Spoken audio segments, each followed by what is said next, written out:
Can't see half this stuff. No, I also. There we go. Can't see it.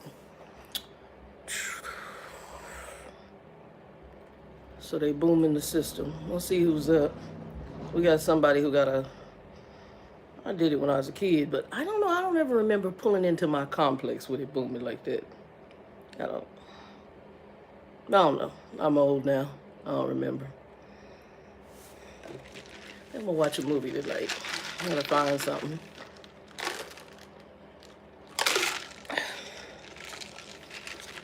This is not my favorite coffee, but it was in the grocery store when I went there today, so I picked up one because I had a craving. Dutch Brothers is my favorite company, but either that or I'll do it myself. But Dutch was available. Hey, Wendy, what's up? How you doing? Are you guys still in Colorado? Oh, let me put this on so I can see what's on the screen. Live chat. Are you gonna stay there or are you moving? Hey, Flatbed, what's up, baby? Okay, YouTube is all jacked. It ain't even showing y'all coming in the room. Usually it shows who's in here and it don't show nobody coming in the room. It shows 0. YouTube is a hot mess right now. I don't know what's going on. It usually shows the number of people up in the left-hand corner. It don't show. Y'all got snow still? Amarillo. Dude, are you at the steakhouse or are you at, which one you parked at? Because when I would come in, if I could get into Love's, I would park at that Love's. Because Love's, we always had showers with the last little trucking company I was with. And I like Love Showers. Because Love Showers, if you want to get in and out, in and out. I hadn't been to the TA in Amarillo in a minute. But I usually do that. No, I lie. I hadn't been to the Flying J, I think it was, in Amarillo in a minute. Yeah, oh, Big Texan. Okay, good deal. Yeah, I never had these sweets. I never had any of the dessert. I went for the steak, honey. I was either for the steak or the prime. I think they had prime rib too. Big Texan is bomb. They bomb. I took the butthole student who was talking to me crazy, who got kicked off that last company I was with, the felon, the crazy felon. I took him there before he started talking crazy. Yeah, Big Texan, I like their steak. Yeah, Flatbed. I don't miss that at all. I don't miss trucking at all. And everybody at the where I'm at the new job, they're like, so I'm on a new team and they know I drove trucks. So one of them, I guess his father has a truck out here, and at first he's like, oh yeah, my dad's telling me he's gonna pay me $1,000 a day. My ninja, why you up in here? So he told us that I don't know if it's true or false. I'm just gonna say I don't want to call nobody a liar, but I'm like, okay. So why are you here? He 18. So he's like, and I was like, okay. I said, is he taking it over the road? So what it is, it's a dump truck, okay? And he said he does rocks or with a rock hauling. I'm like, And he gonna pay. He's like, well, he told me it would be something. I forgot, a 30-80 or something like that split. I would get or something 70-80 or I can't remember. It was some kind of split. And talking about his dad's a diesel mechanic. Hold on, let me take these glasses off. I'm close. Extreme Picks. Hold on, let me see what you say here. Welcome to the channel. I'm definitely done with trucking. Moving into, I'm not mad at you, homie. I am not mad at you. Don't get me wrong. I think trucking, I enjoy doing it. It's dealing with the trucking companies. It's dealing with the traffic, but the trucking companies and some of that, and then what you're getting paid. It's questionable unless you can really make good money. And to make good money with the trucking companies as an employee driver, child, you'd be wore out, and you put yourself at too much risk. To me, just way too much risk. So I reevaluated it, and so hopefully, prayerfully, I don't have to go back to it. I enjoyed driving. I actually did. I enjoyed the over the road travel, but then there's a point where you just get burnt out on the bull crap. So yeah, but yeah, give us a like, thumbs up, thank you, and welcome to the channel. So cool. I'm still loving trucking. I just got my shifting down. It's so easy. Why Didn't. Oh yeah, I could shift the truck. I can well, the trucking school I went to, I could shift like the devil. I even know how to float. Oh, you're at Mercer. Okay. Yeah, that's, and see, I was trying to explain that to this little boy at work. So he gonna try to tell me dad can pay him $1,000 a day. Wait, and it's local. And I said, wait a minute, are you fingerprinting, meaning you got to push freight off the truck? And he like, what did he say to me? No, and that's what he told me, it was a rock hauler. And I said, oh, so you just got to pull levers. But see, you may have to do manual getting in and out if anything gets stuck. It ain't gonna be as easy as he think. I'm just telling you. I'm just telling you. I'm like, oh, okay, okay, I'm good. And I said, because local driving, you know, some people locally can make good money, but that's far few and in between. And then he come out, his dad's a diesel mechanic. I'm like, okay. I said, well, that much is good because most people who own their truck lose their shirts normally when it comes down to maintenance. Yeah, it just comes. You're absolutely right. Once you get acclimated to the truck, everything else comes. It's like even when it's like you'll almost have a sixth sense too. It's like I almost call it like you're almost, and I hate the word psychic, but it's almost like you psychically know what people are going to do. It's like you're in their car with them because you know some idiot's gonna do something next to you. You know, like the four wheelers are gonna do something or try something, or some other trucker is gonna try something, and you kind of have this sixth sense. It's weird. And they said it comes. It just comes with it. It's like, you know, if you follow your gut, and Bill told me, he says, follow your gut, because your gut, he says, as you get in this business, your gut will tell you what's truth, what's false, and what to do. Y'all seen that box behind me? I need to put that up. It's a shelving unit for my room. I haven't put it together yet. And there's one below me that's between my freezer and the wall. I haven't put that together yet. I've been so tired. I went to the doctor today. I took today off. And I went to the doctor's appointment for my yearly physical or wellness check.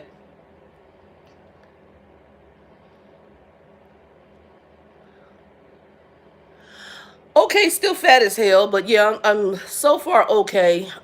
Still having some breathing stuff, but I think that's just because of the weight, and my lower back is kicking. So, and again, I think that's because of the weight. When she weighed me, I'm not as fat as what I was when I got back here to Phoenix. So when I got back here to Phoenix, I was probably 20 pounds heavier than what I've been weighing. Um, so I've maintained kind of, I think I've pulled back 6 pounds since I'm not doing the bus thing and not walking as much, but I'm gonna have to get to walking. Since I'm going to school, I'm gonna reach out to the college because I think there's a university, they have a gym, and it's not that far from my house. I may start just going to the gym. And right now, because I'm so heavy, even treadmill's not good. I'm probably gonna need bike. And like when I fractured my ankle, I lost weight because they had me riding that bike every time I went in. And so I'm gonna start there. Yeah, that's what I'm gonna have to do. And I'm gonna start there. But other than that, and I'm not normally, I'm not a major fried food person. Today I did have fried food. We went to after the Joe took me because the old man Red. If I go too far, his check engine light come on. So I keep him pretty much between here and home. Yeah, yeah.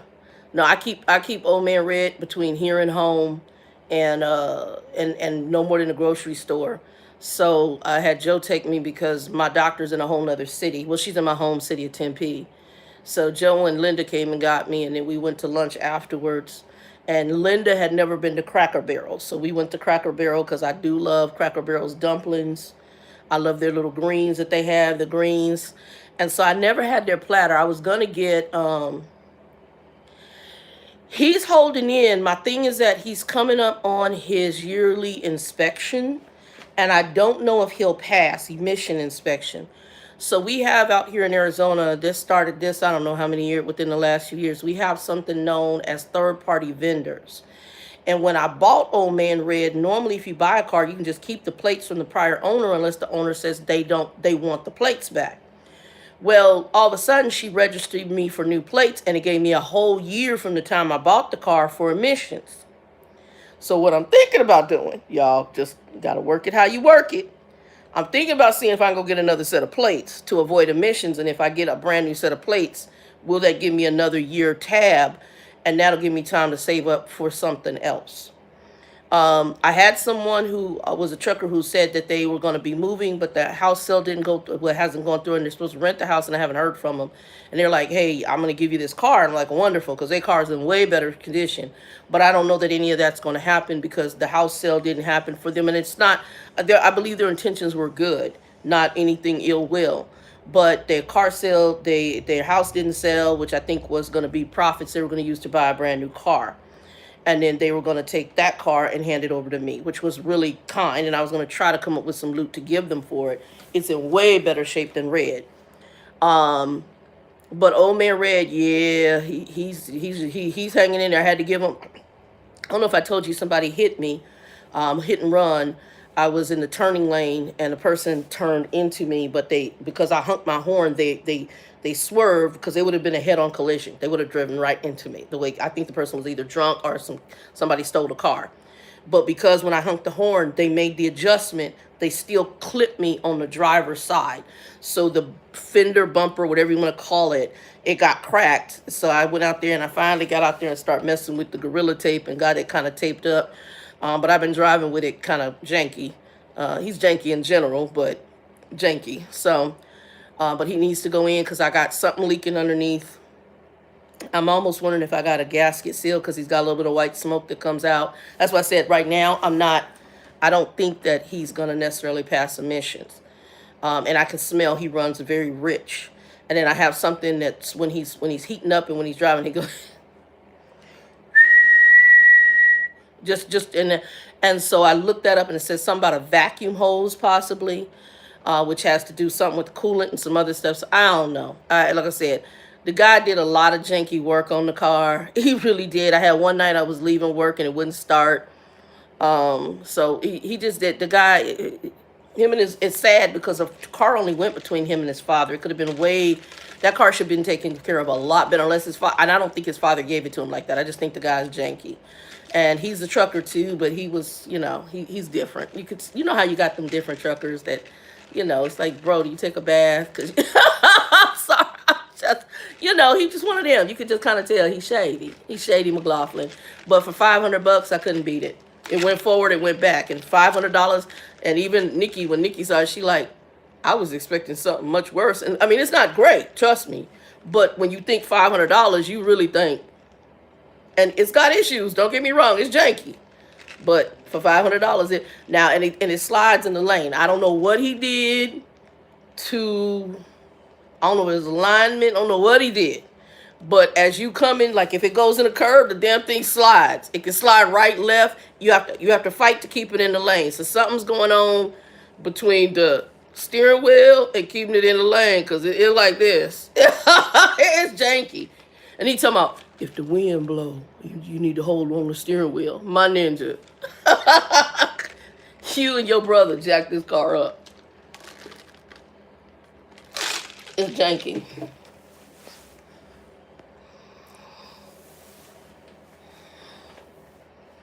Yeah. Flatbed, I'm hoping to avoid the inspection altogether. And the inspection station is right across from the job I work at. Hey, baby, what's up, PC Gamer? That's my baby? I think that's my baby boy. Is that my baby boy, or is that a new individual? I think PC Gamer is my homie. Is that my play son? Let me see if that's my other play son. I think it is. If not, welcome to the channel, PC Gamer. And then somebody was in here. Oh, you were here like, okay, so it's a different person. Oh, you're new. Okay, welcome to the channel, my friend. Welcome to the channel. I got one of my play sons on here. He's in the gaming, and I forgot what does he go by? I can't think of the name. I'll know it when it comes up. So he always goes by a PC name too, because he's all in the gaming. But no, I haven't been doing too much. I didn't really have a topic tonight. I'm just kind of like, well, let me get on here and check in. See, I don't game online. Now, I do like, now y'all want to talk about gaming. I'm old school, but I like, I'm on my computer. I love StarCraft. So I know some people got into Warcraft. I like StarCraft, but I don't like playing against people. I just like playing on the system. I like strategy games like that. And there used to be a game, and I think Microsoft bought it, and I'm pissed. You played a detective and you went through these different, I have to see, I don't even know if I still have it today. And it was cool as hell. And you made choices, and it's like it was interactive. So you like watched, it was like movie scenes, and you made choices. And I can't remember the name of the game, but it was back when Windows first started. And I love that game. Loved it. Loved it. Anyway, I did get promoted at the new gig. Hold on. Yes, PC game is something that keeps your mind away from all the craziness of today's. Oh man. Well, I do it every so often. I'm in school right now, but I do it every so often, and I can play StarCraft all the time. I just like right now. I do brutal. There's parts of the game I like and parts not, and then I might download. There's like a new chapter I could download. I haven't done that yet, but I might. I haven't decided if I'm gonna pay to download that. But I haven't. For me, it's just, and I think it's just I like strategy, so it makes me think that might be something I do tonight because I was trying to figure out what I was gonna do this evening. Tomorrow I'm gonna be out on the grill and smoke. I bought sorry y'all. I bought a whole chicken. I wanted to go. We have it'd be Kroger's. I don't know if y'all have Kroger's. Look at my lips. They so white. I wonder if that's from the milk or if I'm just dry. I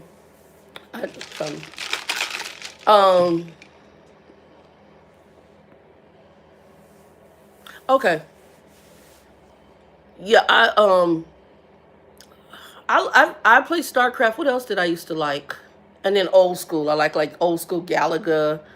Um, which you do have a link in StarCraft to play that. If you ever played StarCraft, there's like a jukebox in there. You can click on it and you can play StarCraft. Trying to think what else. And then just main like start. I can do checkers and stuff like that, and sometimes blackjack. I like that stuff like that, or solitaire. So card games. Hey, Kathy, what's up, baby? How's Texas? And so yeah, I do that. Oh y'all, hold on. Let me give you the new ones. I got new peepers. I'm gonna make y'all laugh. What y'all think? I got new peepers. I'm gonna make y'all laugh in a minute. Okay, if you like trains, oh, you like simulator stuff like that. Okay. I'll make y'all laugh. So today I had to go into the doctor's office. Tanya, what's up, baby? I had to go into the doctor's office. How's Maryland? It's cold. Look, y'all cold. I think y'all got another freeze blast or something crazy going across the country in the middle. We're warm in the day and cold at night. So it's like 60 to 70 here in Arizona in the daytime, and then it's like 40 at night.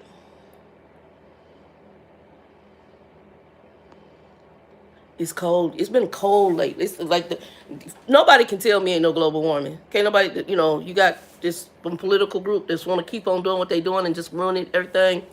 Oh, ain't no, okay. Jesus gonna tell y'all ain't listening. A hard head makes soft behind. That's why y'all got things tore up in that big old earthquake over in Turkey. God rest them people, because that Turkey thing is heart wrenching. When I saw it, all I did was start praying, and they still pulling people out. That baby got pulled. That child is heart wrenching.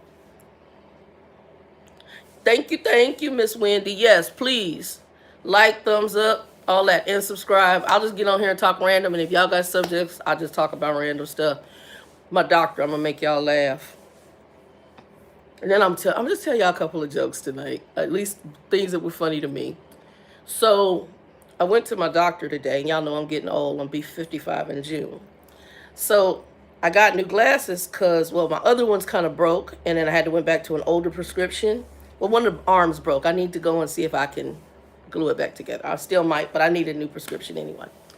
So I go to my doctor's office, and across, y'all, I go to a little office, and they have like the where they wash the hands, the sink, and a little counter. Every doctor's office looked the same to me, okay? So she got her business card sitting up there. Y'all, I'm looking at this business card, and it looked like it had been cut in half. I said, my doctor's name, I said, Dr. Shealy. I said, I said, is that your business cards? She said, yeah, and I got the glasses on. I said, dang, eggs is $9 and they done cut business cards in half. Because the business card looked small, and I wasn't sitting that far across the room. I'm like, They just didn't look like a normal size business card. I'm doing it. I mean, I'm squinting because it's so bizarre to me, right? I'm looking at these things, and it looked. So wait for it, y'all. So she looks at me, and she says, well, maybe they made them smaller. And I said, it was messing with me. I went in my wallet while she's asking questions to find a normal business card. And so I pull a business card out. And so she gets up because she like looking at it like, did they change them? So then she lays it on top. It's the exact same size. Dude, that car, the car, it looked like it was this small. I'm like, Dr. Sheely, I realize now I'm getting old. Oh my God, I was weak. My doctor, she just looks at the floor because she knows I'm a fool. Man, I was like, okay, wait till I tell my friends when I get in the car. The car looked, from across the room, it looked like it was half the freaking size, man. I'm like, right, dude, Kathy, dude. I was, I told Joe and Linda. Linda's in the back howling. She like, girl, you a fool. I said, girl, I was squinting and with the new glasses on. I'm like, Dr. Sheely, maybe I do, because I have to do my diabetes glass. I said, maybe I do need to do the diabetes check. She says, yes, we're going to get that done. Oh, dude, them glasses. I'm like, and when she came with, I said, oh, this one was, oh, wait, because then you like, something is wrong. It was exact same size as a normal business card, but across the room, Wendy, that dang card looked to me, and it wasn't that far across the room, dude. It was like where that door is, okay? If you can see, it's where the door is. It wasn't that far, but to me, it looked like it was smaller. I can't even explain it. Everything clear as hell in the room. The glasses, I love them. Everything clear as hell. But across the room, that damn thing, it looks small as hell. Looks small as hell. I have no idea. I'm getting old. Y'all make you laugh. One more joke, and then I'll talk about something else. So Joe, what do we do? He called me the other night. He says, you want to go to Crunchies? What Crunchies is for us is we go to a Mexican restaurant down here in Phoenix called Arriba's. We get us a cheese crisp with a bunch of hatch chilies on them and lettuce. And then they give you a bunch of bean dip, salsas, and free chips. And we spend less than $20. And if you want a drink, you get a drink. And then you have your little, that's what we get. And I come home because I know it's cheese, so I know I'm going to have a moment. So we go to get our little Crunchies. We chilling. On the way back, I said, hey, Joe, on the way back, I said, I need to run to the grocery store and get some stuff because I don't want to head out tomorrow. This was last week. Was it last weekend? Yeah, Saturday, last weekend. So he's like, oh, no problem. I'll take you. So we get there at the grocery store like half an hour before they close. So on the way to the grocery store, it's kind of cool, or cold. So Joe says, touch my steering wheel. Bro, why need to touch your steering wheel? And so I'm like, why? You know, I asked him like 3 times. So he said, Shannon, touch my steering wheel. So I touch the steering wheel and it heats up. So it heats up. I'm like, oh, it's warm. He's like, yeah, put it on hot so I keep my hands warm. I said, okay. So my crazy behind. So Linda, because Joe has a Range Rover, right? He inherited some money. So he bought himself a Range Rover. So Linda calls him, I guess, because Linda live in the hood. And she goes, I guess when her daughter saw him drive up, she said, your sugar daddy is here to get you. So, because of the car. So Linda calls right at the right time once I get back to the car. Y'all, you have no sense. I didn't realize I was really sarcastic, but I am. I said, Linda. She said, what? I said, your sugar daddy told me to touch his steering wheel. And Linda said, what did you say? I said, your sugar daddy told me to touch his steering wheel. And it was warm. All of a sudden, all you heard was howling. They both started howling. And so I said, y'all know I ain't got no sense. I said, because I kept asking, why am I touching your steering wheel, bro? It just sounded weird.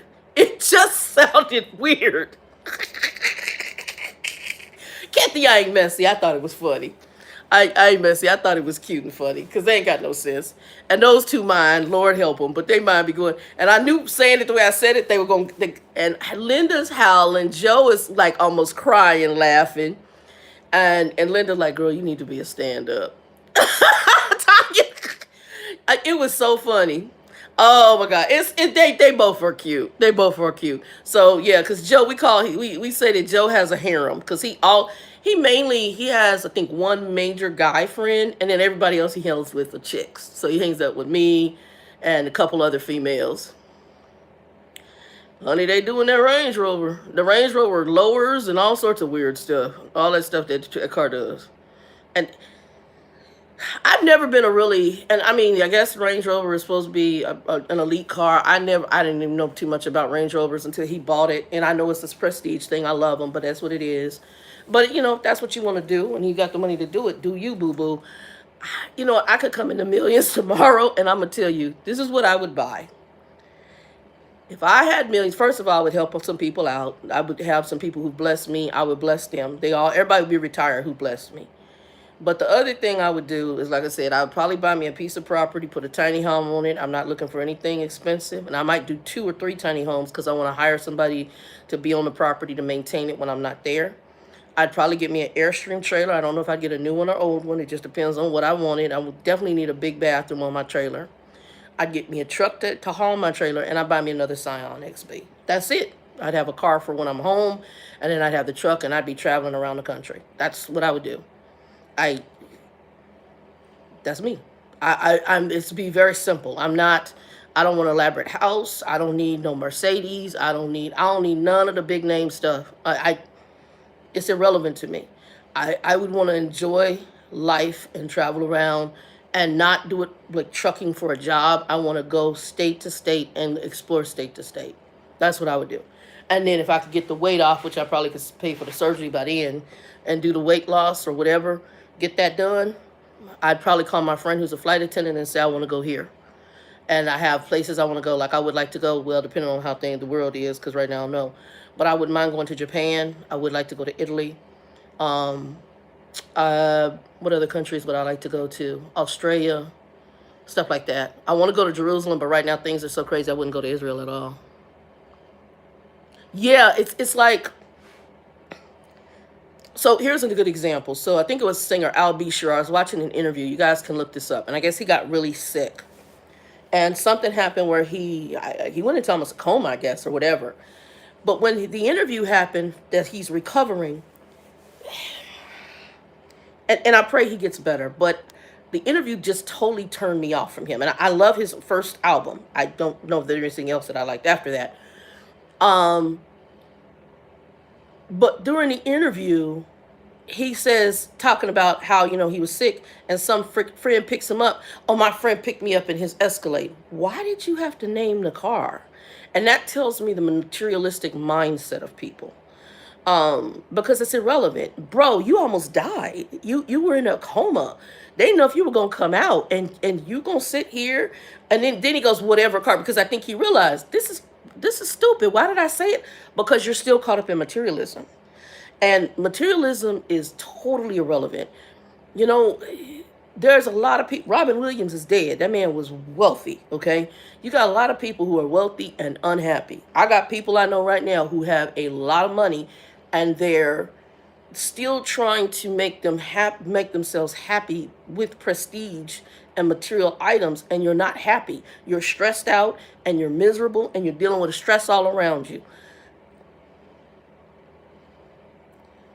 I can't, and don't get me wrong, I'm not saying it's good being poor either, but if I can just make an income and manage, I'm happy. If I had some money, yeah, thank you, but yeah.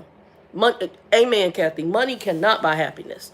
And the other thing is that what people do to have certain amounts of money is sometimes very deplorable. And it's almost, I kind of go back to thinking the whole Jesus thing when he told the rich young ruler, sell all you got and follow me. Because basically that is your God. You're so entrenched in that, you really won't be focused on me because that is your focus. It is your focus. And a lot of people are miserable. It's like a lot of folks right now, you have focuses that are in the way. Enjoy life as best you can. And like I said, get that spiritual life right, because if you don't, you're still gonna be miserable. You gotta have the whole thing.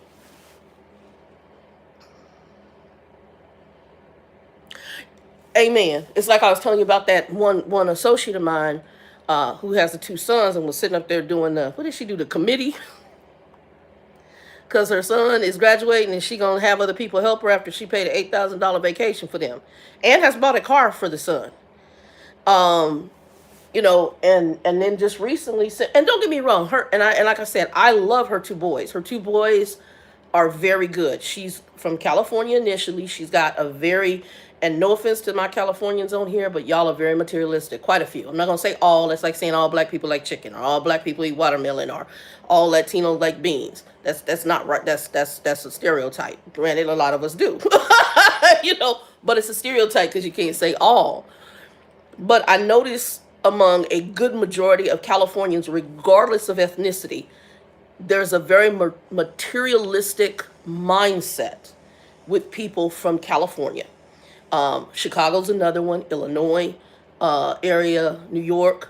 I noticed that from certain parts of the country, and then especially among us, that there's this materialistic mindset, and you believe that titles of cars and clothing and all of that, and even the company I work in right now, I watch all the young people come in, and the name brand stuff, and one of the young men on my team, I want the new iPhone, I do, but I really wanted the iPhone 13, but you can't get it now hardly, and XS, the Max, the big one, and you can't hardly get it. So one of the young men at my job, he was he started talking about, when we was talking about, I said something about looking up like different restaurants. I said, oh, use this app called Yelp. And I told him and I said, you have a smartphone, or he's, I have the new iPhone 14. I said, oh, I do want the phone.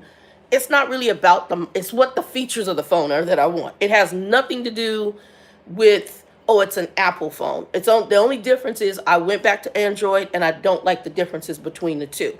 But it's not a status thing for me. And for some people, all those little trivial things are status things. I'm a person that, if I get, like, my TV is old now. This TV is, I don't have a smart TV. My TV is I don't know, when I get the TV's old. Both my TVs are older TVs. The only way that they're kind of semi-smart TVs is I have a Roku attached to each television. I don't need that. I did see an amazing screen. I was like, I hadn't really looked at TVs, but when I went to go get my eyeglasses at Costco, I'm looking at the screen like this. I'm like, wow, they've done some amazing things to a television, and I'm still gonna rock with what I got until it stopped working. Why? Why am I gonna pay? I think one of the TVs I looked at was over 10 grand. What the hell? That's a car. I'm like, I need a car. Why am I paying 10,000 for a television? I cannot. And I can see the same stuff, same storyline. Granted, it might not be as intense on those colors, but I'm so cool on it. That's insanity to me. So, but prestige, and it's just like my associate, which I love him. He had his nephew back when he was living at home with him. I forgot something. They went over to a house to watch a game and some other stuff, and I guess something happened at that house. And so he tells his nephew, well, you can tell them you can come home and you have a XYZ size. And I'm like, why would you say that like that? Like, you're rubbing people's nose in it. Bruh, are you for real? Because he's inherited this money. We won't even talk about how that came about. But you've gotten this money, and you're trying to showboat and rub people. I don't need to tell you I've got this size TV in my living room. You know what? I'm going to go home. I have TV. I can watch TV at home. I don't need to tell you the size of the TV. I don't need to tell you the car that I drive. Oh my God. I'm like, I'm done. And materialistic people, they irk me more and more every day. And it's not because I've had. But when I started realizing things differently. Because it doesn't matter. It doesn't matter. And I think Grumpy was one who really, as I watched him, and I saw, he left out this world with nothing. But for him, that appearance as if. Hold on, what you say? 10. Thou are the actor stepping out and performing in front of me for that price. Oh, 10,000. Oh.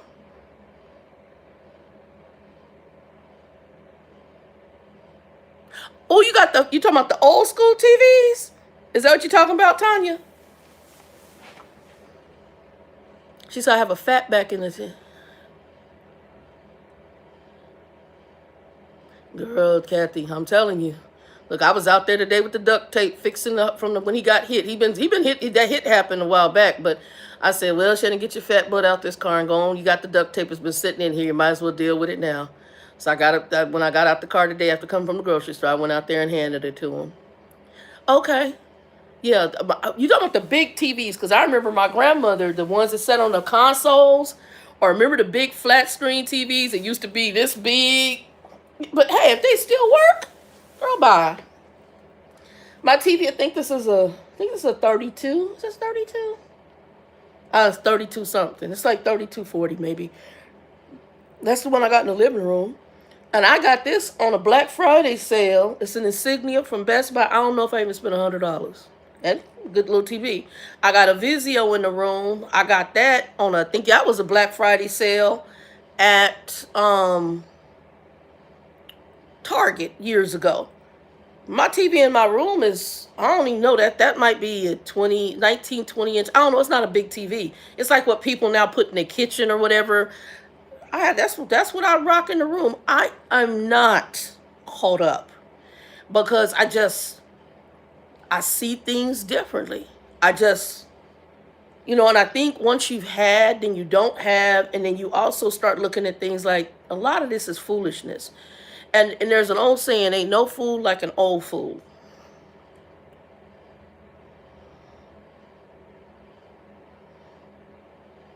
Oh, Wendy, I'm done with you. I'm done with you. Oh, okay. I'll tell you about the job too. I'll tell you about the job. Yeah, Tanya, I'll tell you about the job because the job's going good. I got promoted. I'll get to that too. But yeah, I've just I think, and that's really what it is that I realized, like, why Monty was all caught up into how he looked and appearances. My father was a short dude. He was kind of weird. And that made him feel like he was a man, That's like when the PP stopped working, his whole life was gone.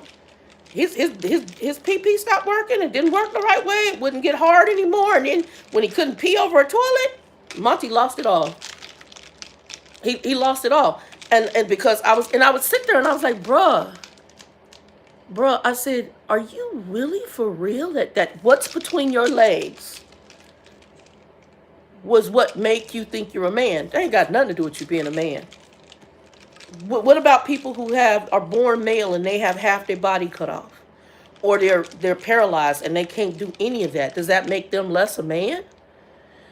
What makes a person a man or a woman is that they try to handle their responsibilities, that they speak into their children's life if they have them, and they definitely raise their children, which you did not do for any of us, and that you're a decent individual. That's what makes you a man. Laying on top of a woman, a 10-year-old can make a baby. As soon as his sperm starts working, he can make a baby. That don't make him a man. He can start having sex as soon as he starts, the pee starts working. That doesn't make him a man. There's plenty of grown males in this world. Hell, there's plenty of grown females in this world. We got a lot of grown children walking around. Look, I work with a bunch of grown children. As does everyone with the new generation of humans. It's just, no offense to the young folks. There's very few of y'all who are really adults. I got nothing. And I talk to people every day, and I'm in healthcare, where they mamas, my age, and they mamas, my age, males and females, mainly males, they mamas who is 60, 70, 80 years old are calling to set up their insurance and to talk. My son, I'm trying to help my son with his insurance. Is he brain damaged? I'm trying to, is he deaf? Is he blind? Is he disabled? Why can't that ninja get on this phone and talk to me? My son, I'm trying to help him with his. I can't. And I mean, I do it, but it's just, or better yet, are the females who screwing these dudes, and they have to set everything up for them. Do we not understand English? And we got a Spanish gay. Do you speak another language?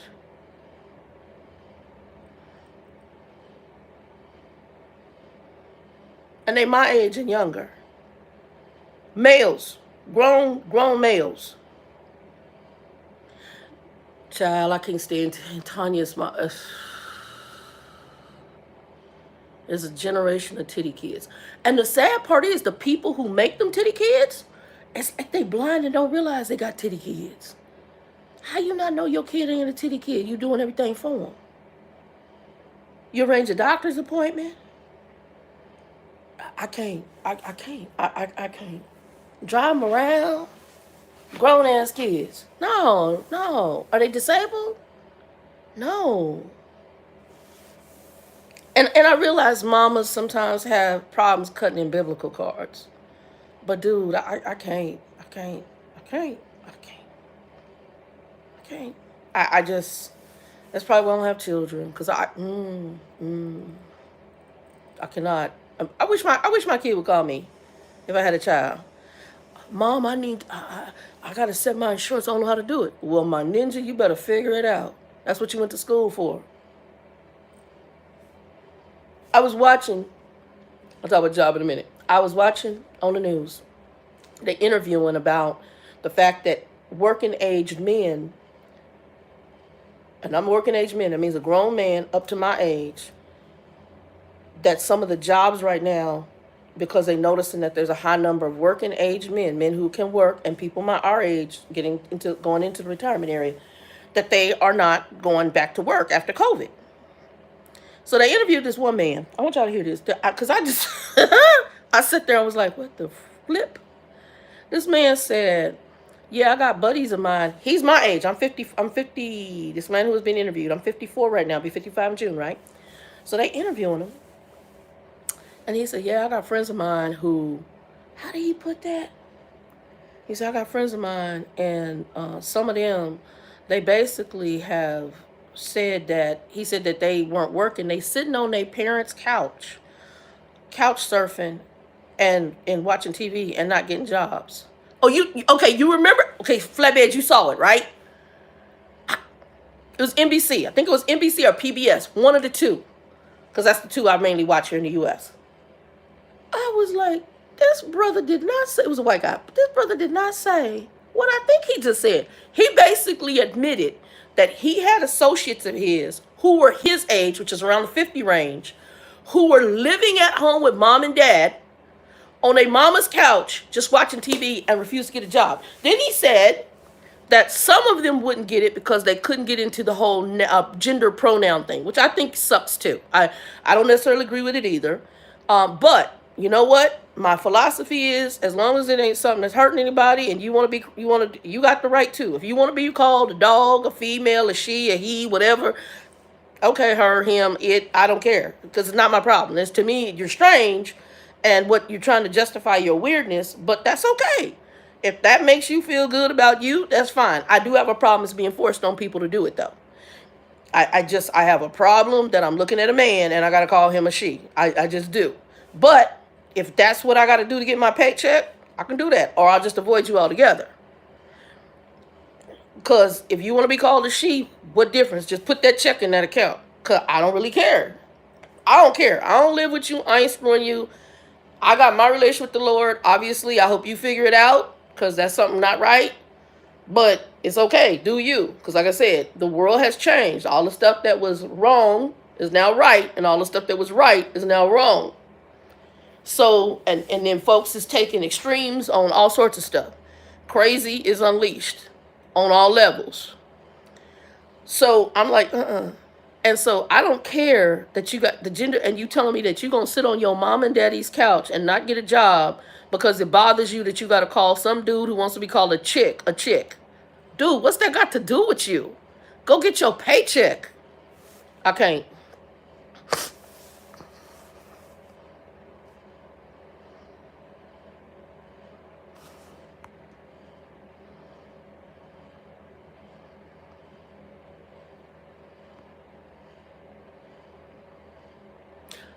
I agree with you, Wendy, on the shoving down the throat. I agree 100%.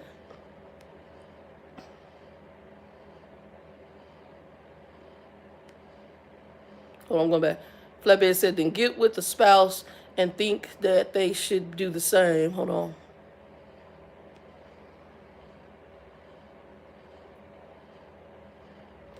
We won't talk about the drivers. I got a very close friend of mine, and I love her dearly. And her daughter is very young, like 22 something. And she just told me the baby went to go get her. And it's a twofold situation. So my friend drives very aggressively, and she's tried to teach her daughter to drive, and I think she scared the hell out of this girl. So I'll give it that. So, but the girl won't go get her driver's license. The sister of the girl has even given them a car. So the mama's got the mama's car, and she's also got the daughter's car. Well, the daughter don't drive. So my friend is driving her daughter, her 22-year-old, everywhere if she needs to do something. Not a bad kid. And they're sweet people. But there is a point where you got to say, baby girl, you got to go get a damn driver's license. You're too old for me to be driving you around. You got to grow up because I'm not going to be here always. And that's my biggest issue. Kathy, we're going to be talking about it. I'm getting the money ready. I got to order bottles, but we're there. So we're getting close. I've ordered 2 pressure cookers. So I have that. Well, I have 2 of them. And actually, I may be doing some tomorrow. I'm trying to decide if I'm doing a batch tomorrow. I got everything to do my batches tomorrow. And I also have something new I did called cowboy candy. Bomb. Bomb. And I think I'm going to turn it into a sauce because an idea hit me, and I think it would be great on wings. So it'll be coming, and I'll be doing some cooking stuff. I'm going to order another one of these, actually a couple other tripods, so I can get some cooking stuff done too. It's coming. Trust me. And I'm also going to have some shirts with some stuff on it because other people like some of the sayings too. Hold on. Hold on. Somebody about my friend is 5 foot. Hold on. I'm going to go back.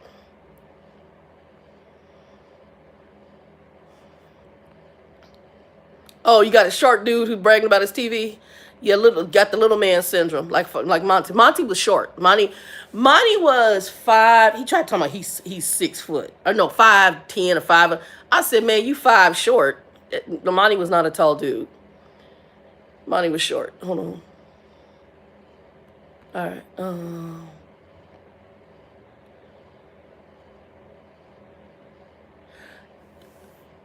Okay, flatbed. My friend who came into the money, I won't go into all of that. So he's got 2 nephews that he ended up with custody of because there's a lot of drama in the family. Great nephews. One of the nephews had like a $90-some thousand full ride scholarship. The agency that helped with him as far as because he had a lot of family issues, that agency that came in for him gave him like a $90-some thousand scholarship for college. And all they asked him was that he had to have a little part-time job and go to school. Let me blow your wig back. So nephew and little girlfriend, they decided to move in, and the girlfriend also had a full ride scholarship also to the major university up here called NAU, Northern Arizona University, up in Flagstaff. Full ride. Even the apartment would be paid for with their monies. They dropped out. Moved back here, no jobs, and get a $2,000 some odd dollar a month apartment. I said, how they paying for it? And I'm sure he's paying it. I ain't gonna say nothing more. The other nephew, when he got the house remodeled that he grew up in, that's family home after his mom passed, this nephew all of a sudden, he was paying rent. I didn't know he was paying rent for him, but he's paying for a place to rent because, so he paying for a place because he want to keep him out the house because it's usually drama when that child is in the house. And he grown. This the one we was on the trip to go to handle my father's stuff, and the boy called in order for my friend to set up his doctor's appointment because he didn't know how to make a doctor's appointment. How old is he? Over the age 18, and he don't know how to make a doctor's appointment. Well, my God, your titties are still in his mouth, and you're a dude. Hold on. I'm trying to read, y'all. And a 34-year-old with no driver's license? I cannot. I cannot. Oh yeah, Mama's Boys. Mama's Boys with the titties still in their mouth. That's Monty. Monty knew how to cook. He knew how to. Monty was so titty boyed by his mama, my grandmother, and his stepmother, and everybody did stuff, and he got these sorry behind women that did stuff for him, that he wouldn't even go buy things he needed for his house. He would give the money to some woman he was screwing to go get it. He told one of them, I need some new towels. Here's some money. And so she bought towels from him, because that's a woman supposed to do that for him.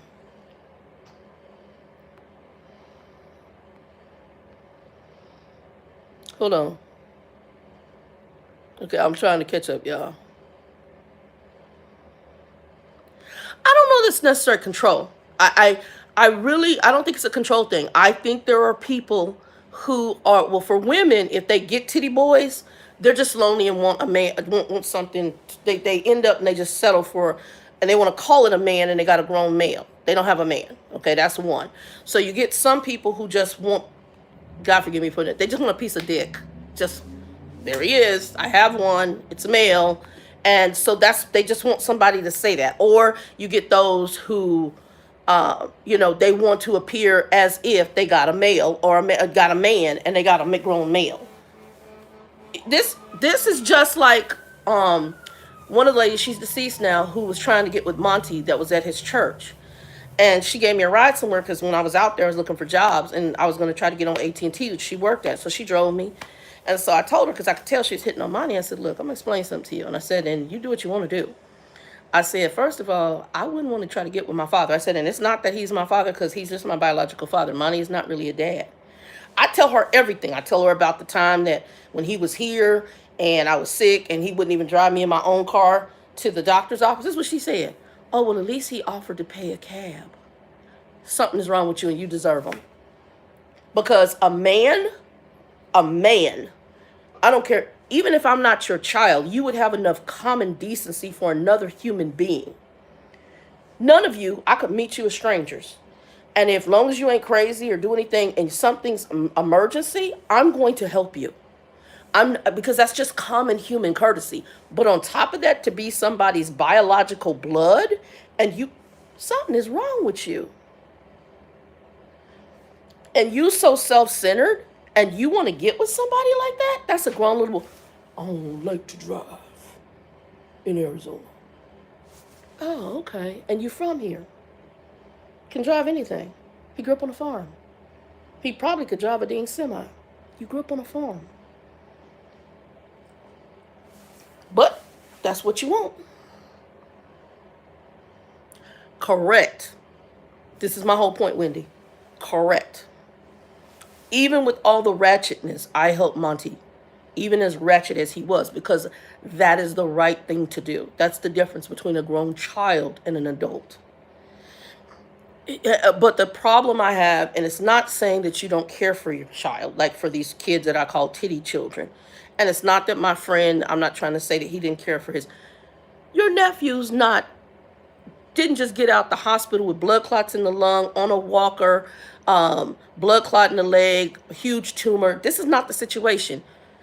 He's got a cold or a flu or something's bothering him. He can walk, he can drive, and he can pick up a phone. I'm not understanding. That's like before Grumpy passed, Grumpy called me because he's going to have a procedure. And then when he got out, oh, I'm in pain. I said, well, you're in Texas. You're a grown 70-year-old man. Pick up your phone and call your doctor and let them know and see if they're supposed to give you some pain medicine. What he wanted me to do was say, I'll call the doctor. No. And God rest his soul. No. You're grown. And he had his right mind as he could. You're grown. And all these parents, they doing this titty kid stuff. It's beyond scope to me. And that's why you got 6 years old going into school shooting up folks, because you're not raising them. You letting them run you. And then you want to titty feed them at the same time. I can't. Yeah, I can't.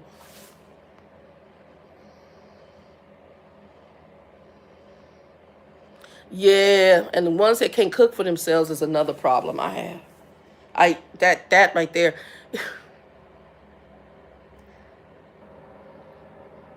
I can't. You can watch, and nowadays you can watch a YouTube video, hell, and put something together. It might not be. There's one girl I watch her. She's in a van, and I guess she calls herself cooking. She always making bowls of stuff, and I don't know why that child cooked with a plastic fork over fire. I mean, a plastic spoon. And I still, it's bugging the hell out of me every time I watch them. I was sitting there going, and then when she cooking, well, what she called cooking, but I'll commend her because at least you're doing something. You got a whole bunch of folk that don't know how to do nothing. You trying, but she'll go get a pre-made meal and stir fried and I pre-made stuff. I'm like, okay, you're not really cooking, baby. You just heating up some stuff and mixing it together. You ain't chopping nothing. But it's okay. You working out something and mixing it together and calling it a meal and telling people it's delicious. Okay, okay, I get it. But yeah, yeah, y'all. I got nothing. So the job. Somebody asked me about the job. So Tanya, I think it was Tanya asked me a job. So I'm in healthcare. I started in one position, and then they asked for volunteers for another position to come from the area I was in. So I volunteered, and they said that after we volunteered, there's something called a dual role, which means you would do what I came in the door originally to do, plus the new position I was trained for. And they said that that would possibly both open up after we completed our training and got certified. Certified is like they do a test call to you to see if you can answer scenario questions. And then you also have a test you did. I did very well on the test. Like, hey, PJ, what's up, baby? I did very well on the test. I got 100% without any correction. Everybody passes because they basically make you go back until you figure out the right answer. But I didn't have to do any corrections. Then I did my certified call, did fine there. So I'm working in two halves of different areas of medical insurance. Okay. And then I applied for the dual. We just got notified for those who applied and were approved that we got approved for the dual role, which is also a pay increase. So I got that approval, and I went into it on the 29th with the pay increase, which also gives me a longer term bonus period. So the company I work for, I'm sorry, I gotta laugh. I get bonuses just to come and do my job. I get bonuses just to show up to work, not performance based, just to come in and do my job. I get what's called attendance bonuses. That tells you how ratchet the workforce is nowadays. That companies have to bonus you for you to come sit your behind in a seat and do your core job. I get a bonus just to do that. And I'm making more than the bus company in the sense of hourly. Bonus wise too, the bonuses I got probably tallied about the same as the Phoenix bus company, if as the whole. But yeah, I, I get bonuses just to sit my behind in the seat and come in and do what I agreed to do when they hired me. And my job is not, this is probably my easiest customer service job next to when I was a long distance phone operator. Yeah. Yeah. So, like it, they did do a big layoff. I did not get laid off, which I think, like I said, God works on my behalf. So, I think because I offered to go, well, they kind of asked me. So, it was like I had asked questions about it. And then the supervisor who I was under at the time, he's like, they need people, Shannon. I really, go ahead and put your thing in and get it over to me and I'll get it to the right people. And boom, bam, boom. So I think because I did that too, it took me off the table for any kind of layoff. But on top of that, my attendance is perfect. Right now, even on my team that I'm on, I just went to this new young lady's team. God bless her. And so we just did a team meeting. And she told everybody, she said, everybody going to be on what they call a PIP, which is a performance improvement plan, except for 3 people on the team. And one of them is sitting in the room, and that's Shannon. Everybody else going to be on performance for all sorts of stuff. And it's simply because they just doing too much. They either not at work, adherence issues to the schedule. Yes. Yeah, I told you the young lady, I want to say young, I think Rhonda may be a little bit older than me. The lady who referred me in, she's been with the company over 20 years. It's not a pension. You can do a, they have a Is it Fidelity? I think it's a Fidelity. It's one of them where you can do like the 401k. You can do that. But there's not like a pension like you would if you're a railroad or a teacher, which would be great. So I'm having to rebuild that back up. Right now I'm finishing paying off the filing of some taxes. And then once that's done, I'll be doing my bankruptcy. And then I can start all over. And that's why I've kind of been trying to hold on with Old Man Red, because I can't buy a car over 5 grand. But then I don't have that right now either, even though, and then a 5 grand car would be great for me. I just want something that's reliable. Because with Old Man Red, I'm always kind of nervous. Like I had that night where it wouldn't start. And then we went the next morning and started right up. I have no idea. Yeah, he's janky. The baby is janky, and right now I need to take him in. He needs a tune-up, oil change. I have a hole off a hose off the coolant where it looks like it's been leaking. I don't know what the temperature of the engine is because it just always sits on cold, even though I know the lever's not working right. So that's why I said I don't know if this thing has a blown head gasket, because I don't know if it even overheats, and then check engine light will come on and then it won't come on, and you just don't know. And then when that was losing oil, I put oil in there. When I went to put the oil in, there's smoke coming out the oil, so that tells me that engine is getting hot. As I said, I don't drive it, but between me and this house, or me and the grocery store, so it's relatively, pretty much I'm 15 minutes from my job, and I drive to my job and I drive home. I drive from here to the grocery store. I don't drive him long distances because I don't trust it. And if I do drive long distances, that check engine light will come on. Wendy, we're on the same page. So I told my friend, I said it was not meant for me to be driving that night. And I got lift home, and then she took me back the next day, and the car started right up. So I'm very much a firm believer that God watches out for me like that. That's why I told her, I said, everything that happens for a reason, because that's how he works in my life. If there's a reason for it. There is a reason for it. So, but the job is going good.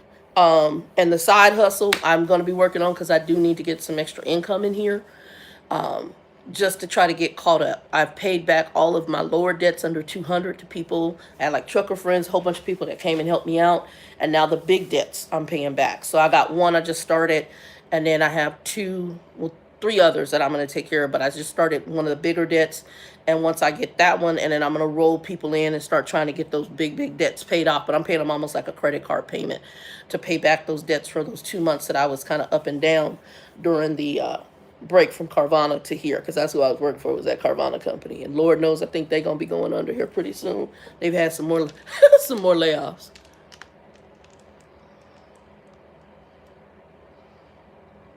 God will work. What's this old saying? This is a saying. It's not biblical, but it says God watches out for babies and fools. So even in our foolishness, He watches out for us if we let Him. And yeah. So other than that, everything else is going good. I've got, my main thing right now is I need to get some organization done in this house. I got gnats again. So I have the little back patio, and I need to start working on my garden because we're getting ready to come in that season. I want to get my tomatoes planted because tomatoes take a long time. It takes 60 to 90 days. So I'm going to try to get that. I got one little drip thing. I'm going to try to put that up. I don't know if it'll be this weekend or next weekend. I'll get out there and start messing with it. And then I am still going to school. Right now I'm in a communication class, which is interesting. So I'm in a communications class right now. PJ, if they offer it, they do have some people working from home, because initially they were work from home during the COVID, and I guess they let people work from home. But then they had, once everybody go back in the office, some of them returned back to office, and then everything they've been hiring for, with some job exceptions, has been working in the office. If they offer me work from home, obviously run, not walk. I love work from home. I absolutely love it. I don't have a problem with work from home. And I'm on the phone. So it's just that. What I'm trying to do is position myself for probably their quality assurance department. And then one of the supervisors, when I first came in the door, he asked me about my degree. And he told me in 6 months, you might want to apply for training. So the training department would be cool too. They need supervisors. They big time, but I don't know that I want to go into management. I've been there, done that, and I'm not a political person. Management has usually a lot of politics with it. I just want you to let me do my team, leave me the hell alone. And also, though, some of the people that they hire, it's a bunch of children who have no work ethic. And some of the people are ratchet because I'm thinking, wait a minute, because I was listening to, and she's a young supervisor, the lady I have now. She's nice, and she was trying to do a corrective action with the lady, and this lady went through all the shenanigans, and I'm like, baby, you agreed to be there from here to here. If you have a healthcare issue, you can do what's called a FMLA, but once you use up that FMLA, it's a done deal. You have to be able to do the job, and if you can't do the job because of that, then you may have to look at other stuff. There's an agreement that you have with these people. And they make accommodations, they'll do all sorts of stuff, but some of these people, you can tell they're doing a lot extra. They not really, like I said, you got people that are perfectly, and like I said, I got underlying health issues, but my fat butt waddles up in there every day and does his job. You got people smaller than me, in better shape than me, and they do not come to work, and then they don't get a bonus. And I don't know how you leave $610 a month on the table, because at the bonuses range. We just had a bonus. Well, we had one for 190 just recently. We had another one prior to that for $610 during what they call the open enrollment period. You left that on the table because you can't show up to work. It's not even about how well you handle the call. It's not about how many calls you take. It's not about any of that. It's simply for you to come in and sit your butt in a chair, sign onto the computer, and talk to people and help them with their stuff, and then go home. You can do that. And wait for it. It doesn't have to even be perfect attendance. I was just explaining that to Joe. I said, you don't have to have perfect attendance.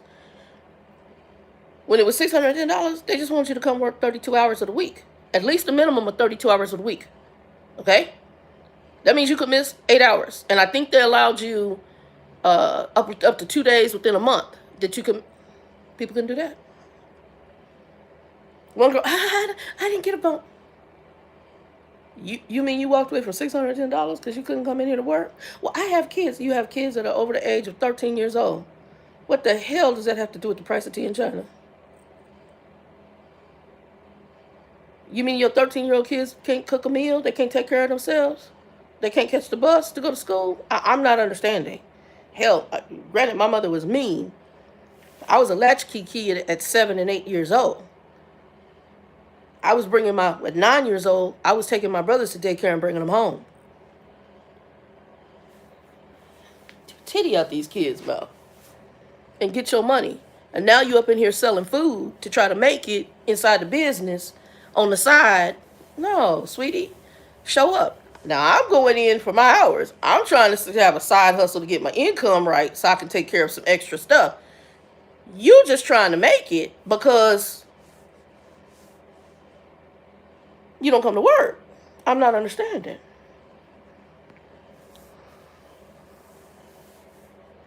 Flatbed, come on, say it again. Yeah, she knew. She knew. So it's amazing to me. And what gets me with this new group of humans. So my mom was special, but my mom held a job and worked overtime. There was no cell phones back when she worked. And if you call that number at that job, it better damn sure be an emergency. Point blank, period.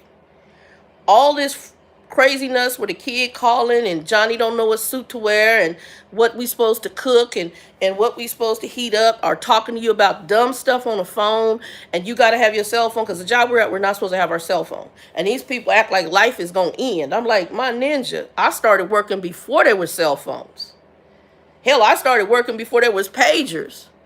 So my question is, what's changed? The only thing's changed is the convenience of being in communication. But you don't need that. Because if I didn't need it way back then, the hell you need it today. Go lock that stuff up. They can't. It's like an addiction. The cell phone. I lock mine up in the car. Honestly, we have lockers. I don't even do that anymore. I just lock it up in a hidden part in my car and lock the car up. I don't even want to take it in the bill. I don't look at my cell phone until I'm off. And when I have a pattern. When I get to work, I sit in the car for a little bit. I chilled, and I've told Linda and Joe, if you try to call me between these hours, the phone is off. I'm not even going checking that phone intermittently. No, no, because I don't want the accident put in my pocket. Well, because it is terminatable at my company. You are not to have a cell phone on the floor. And I'm gonna tell you, people lost their jobs because that cell phone is that important to them. It's that important to them. They be in the bathrooms with the cell phone, taking up toilet time. I'm like, look, I gotta pee, because it's that important. And all they do is on TikTok and Facebook. I'm like, what the hell? It's not anything even important. And then sometimes I've heard the conversations with their kids. I'm like, and that's all these titty-fed kids. How old is your child? 13. That one who did the committee. And she called me to talk about, well, can you type up the resume? No. I said, don't you got a computer? Yeah. Okay. Oh, well, something wrong with my computer. Okay, well, my understanding is you put pictures on Facebook with your sons in their gaming rooms that they set up in their room. Don't they have computers yet? Sound to me like your son need to figure out how to do a resume. YouTube. Take your titty out these doggone. I can't.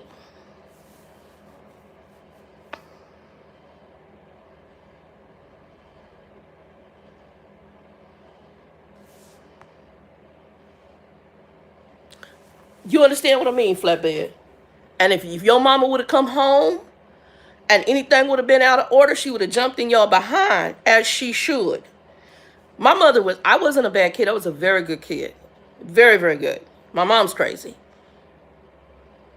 But the one thing I will say, that some of these kids today, they need the crazy that my mother had. That my friends' nephews, they need my mom. I didn't need that kind of mother, but mentally they need that. They need that person just walk up and punch you in your face. They need that kind of person. Because I'm sitting up there and I'm listening to him. I'm like, he'll tell you how ghetto the family is, and then the next minute he'll go, oh, my poor brother, my poor sister. No. And I guess I'm a realist, and I don't mean, God bless Monty. God bless my biological mother, my biological father. They were just foul. But I'm a realist. I'm not someone who sits here. It just bothers me when people aren't real about their situations. It's not, and some people may, oh, that's disrespectful. No, it's just real. If a person is crap, they just crap. Yeah, latchkey kid. Wendy, people don't know what that term means anymore. I was a latchkey kid, but you know what? You weren't going into school with weapons and shooting up your teachers. 6 years old. How the hell are you 6 years old? Done got to the gun and went and shot. And apparently the little ninja had behavioral issues.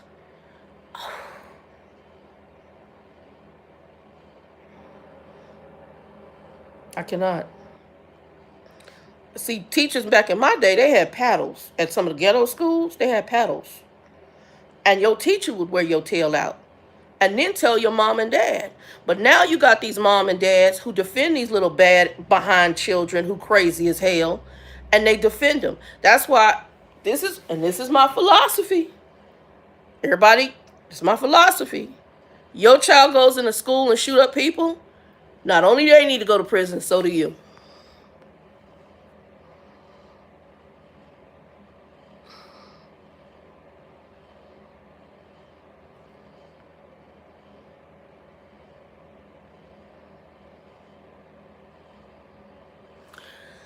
Flatbed, that's my whole point. My best friend said the same thing about her dad. And her dad was, I don't think she said he never whooped her. I think he did her brother John.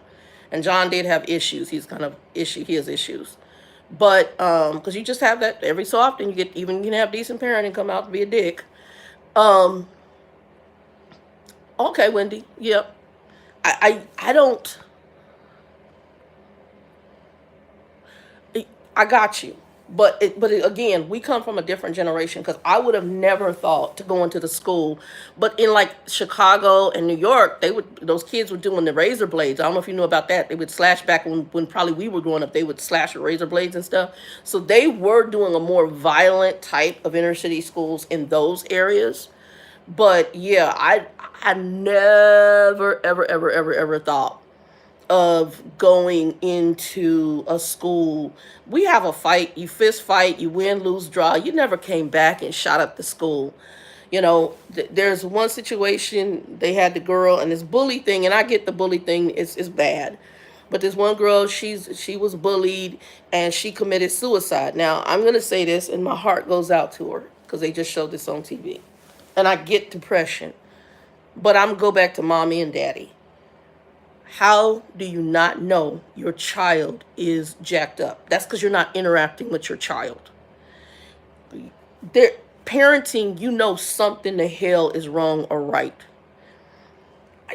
Unless you're a jacked up parent or an absent parent or not being a parent. I have problems with that. Right. And bullies have been around forever. But at the same time, if you know it's causing, then to me, granted, you need to deal with the bully issue. But the number one issue is, if my child is so severely depressed, I need to be able, you need to know that. But children don't eat at the table anymore with their parents. They eat in a room. They watch TV. They on Facebook. And you don't know nothing about who they talking to. You don't know who they interacting with. You're not talking to them about your day. Child, bye. Frances, as jacked up as she was, she knew a lot. My mother would just show up at the school randomly. Just come. Next thing you know, sitting there, she just randomly. And what that was to state is, don't think you can come up in here and be two different people. She just randomly showed the hell up. That's good parenting, even though, in a sense, granted, she was abusive on other levels, but that is part of decent parenting.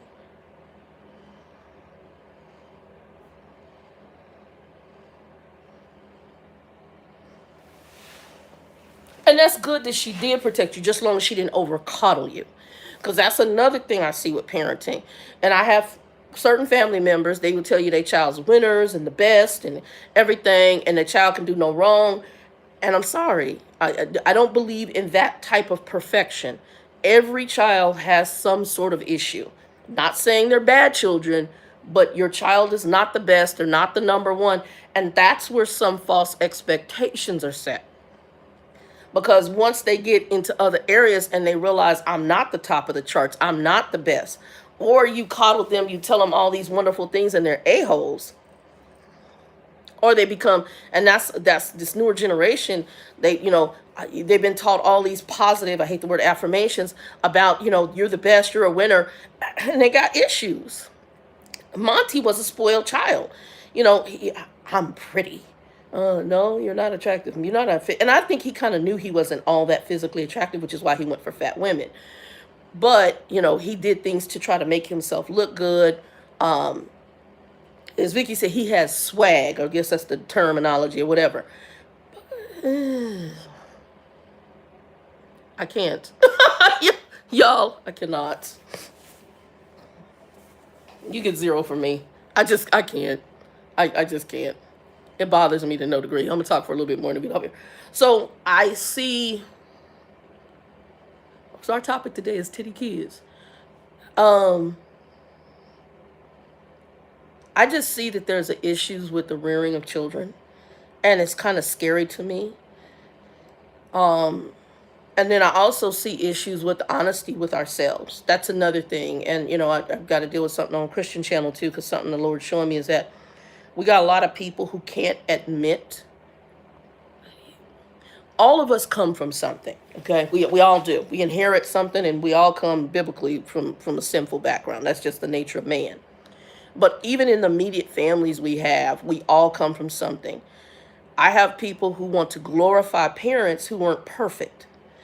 And not saying they weren't decent parents. Like my friend Jane, her father was, to me, a great parent in the grand sense of things. But there are some things that he did that was not good.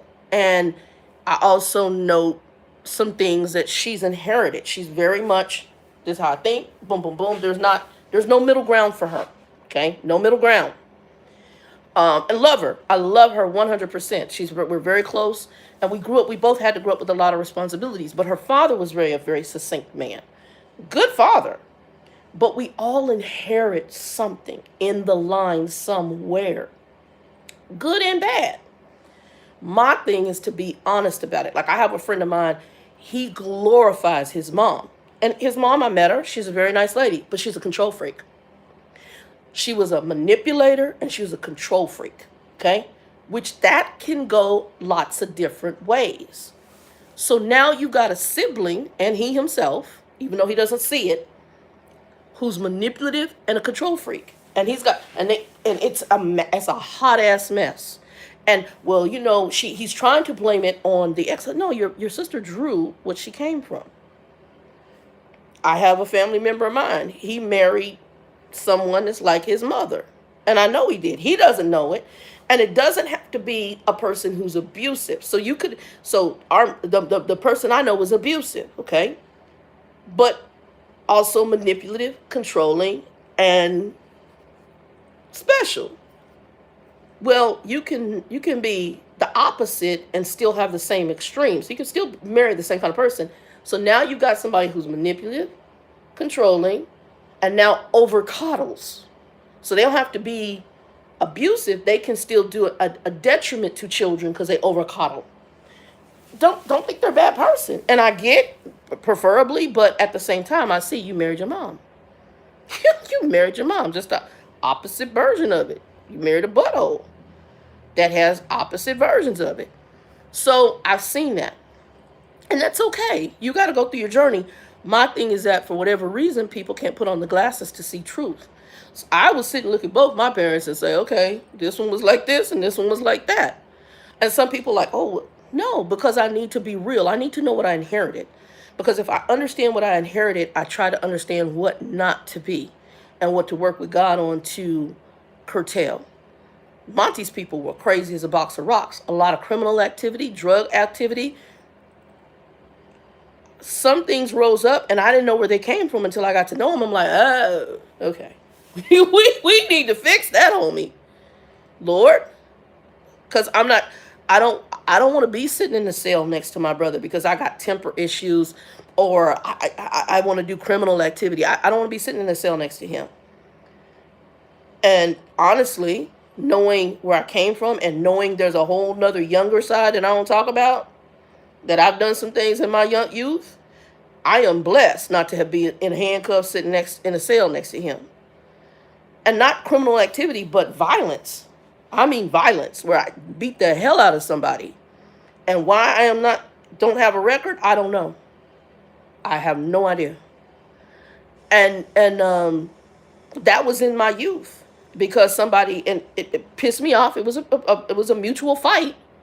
But when I saw that side of myself, it was like, where is this coming from? Where did this come from? Now that's in my early 20s. I haven't done anything like that since. But like I said, you have to wake up. And you can either stay in the foolishness or get free. I got ratchet family members. They stand in the foolishness because they can't be honest about their situation. And I think that's one of the main things, even with parenting. I don't know why it is and don't get me wrong. I think people love their children and they can have good children, but decent children. But get your titty out their mouth. Grown folks that can't make a doctor's appointment. Grown folks that can't handle business on the phone. You got to go talk for them. What the freaking hell? They got to do stuff on their own. Let them grow up. But for whatever reasons, there's mamas who can't let their children be grown. And I think they got used to being mamas.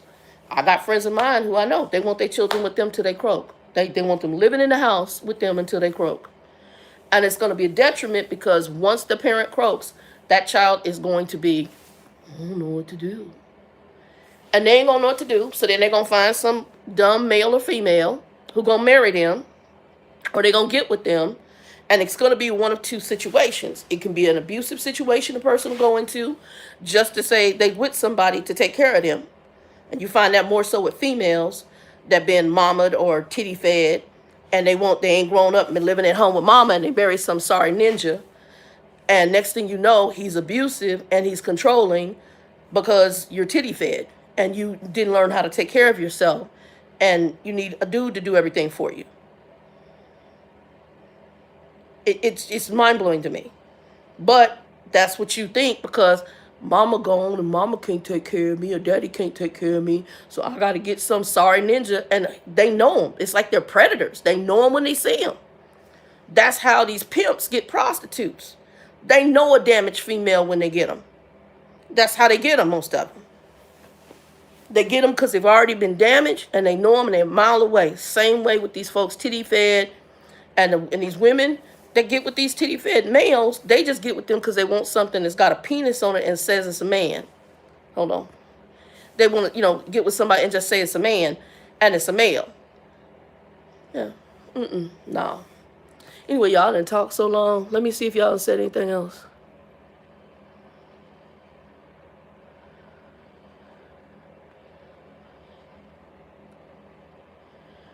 Okay, Flatbed, you said don't have money to even live right now. Hold on. Oh, you talking about you struggling with the truck? Is that what you talking about, Flatbed?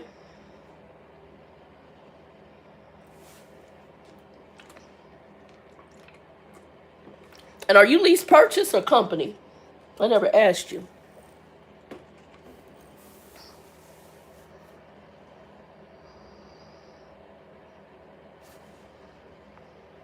Which one, lease purchase or a company?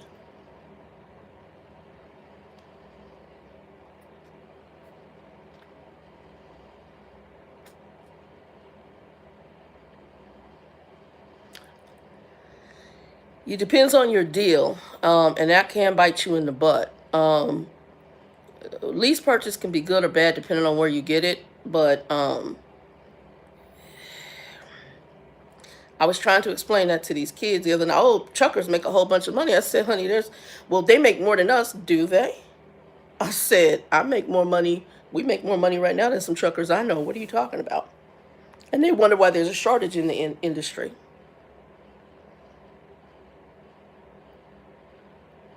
Okay, you're a lease purchase owner op, and you sign. Yeah, you need to look at your lease purchase agreement, and if it's taking too much out, you may have to look at something else. You may need to reach out to what's her name? Heidi Hart? Heidi Hart. I think that's Hart Driver Solutions. HART Driver Solutions. Hit me up in the email in the background. I think I still have her number. Oh, you have your own truck and leased it on. Okay. Yeah, because if they ain't making no money, or what state are you based out of?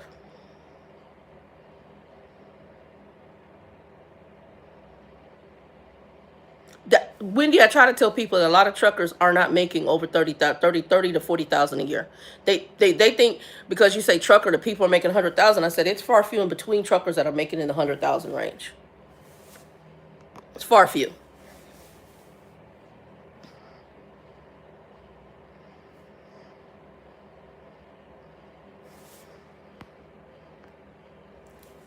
Flatbed though, hit me up in the background, and you need to probably talk to Heidi Hart and see if you can get a better, where you can take your truck to a company where you'll make more money. And they will take your truck. I don't know how old the truck is because I do know some companies have set guidelines, and I can't answer that question. But if you have your own truck, you may need to take it over to. And I wish I could sit down. I haven't heard from Nikki, but Nikki can tell you she started out great as a lease purchase op. I think she started with CR England because of her felony issue. And then she moved from there to, I forgot what other company it was. The Wright brother went to it. And then that company changed and got bought out or something like that. And then she went, I forgot what she was doing, something else with another company. And then she started having mechanical issues. And ultimately, she ended up having major financial issues because of that. But like I said, trucking it's man. That's why I'm like, I'm good. I'm good. And I don't want to work for companies anymore because that is its own level of madness. Because by the time it's over with, I cannot do it. Hold on. Did you hear about the driver trying? I don't know who that is.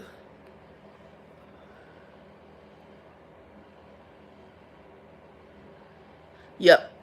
Yeah. And I don't know about Mercer's lease payment options. I can't tell you anything about it. But that's what I said. I would have probably talked to Heidi Hart and see if she has any companies. And I don't know, again, I don't know what the agreement is. I don't know who that is.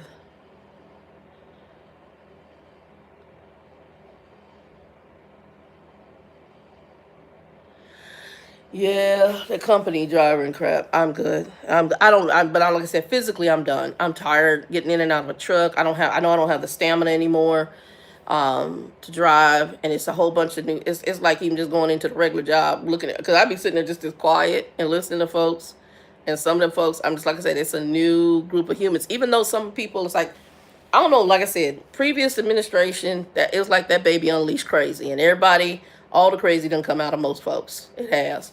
But yeah, you can hit me. I think I put it in the, if you look in the description of this later on, I think I have an email, or you can just hit me, I think truckerdoll@gmail.com, and just let me know it's you. And then if I have to see, I think I still have her number. And if I do, you can, yeah, sorry. You can, I'll send it over to you. But you also, if you're on Facebook, I think you can look up Trucker Doll. Just make sure it's me, because I think there's another chick going by Trucker Doll too. And if you link to me there, I think Heidi's on that page. You can look her up on there, Heidi Hart, and you can hit her up and see if she has something better, maybe than the lease purchase deal you're in. That's the only thing. But yeah, it's hard because, yeah. And I have some people I know who are doing well as owner ops, but I also have people I know who started owner ops who are doing well and they driving again. So it's so up and down. They driving again and trying to keep drivers and all that other stuff. I have one here, and he was doing well. I don't know how he's doing, because last time I saw he was doing car hauling. And I'm like, wait a minute, why are you out there car hauling? And he had drivers working for him and stuff, taking helicopter rides, buying new whips. He bought a house here in Arizona, and then all of a sudden I'm seeing you driving car hauling. You know, you was living at home and not and running trucks. I don't know. I can't answer that question. But yeah. Anyway, y'all, I'm getting ready to get off of here, because I'm gonna go to the bathroom, eat something, because I ain't ate since lunch, and I'm getting hungry, and I also gotta take my meds. Gonna get lightheaded. But we'll talk again. I guess the Super Bowl's here in Arizona. I don't do the Super Bowl. I'm not a football fan. That's a whole nother can of worms. I used to like football until it got all about prestige and posing and all that other stuff. It's not about the game. It's like boxing. I used to be a huge boxing fan. Sugar Ray Leonard, Thomas Hitman, Hearns, Duran, all of them. Until Marvin Hagler, until we got to the new boxing, and right now it's all showboating. Anyway, y'all, peace, joy, prayers for you, Flatbed. 2 and 2. Peace. Come on here. It's going to cut off.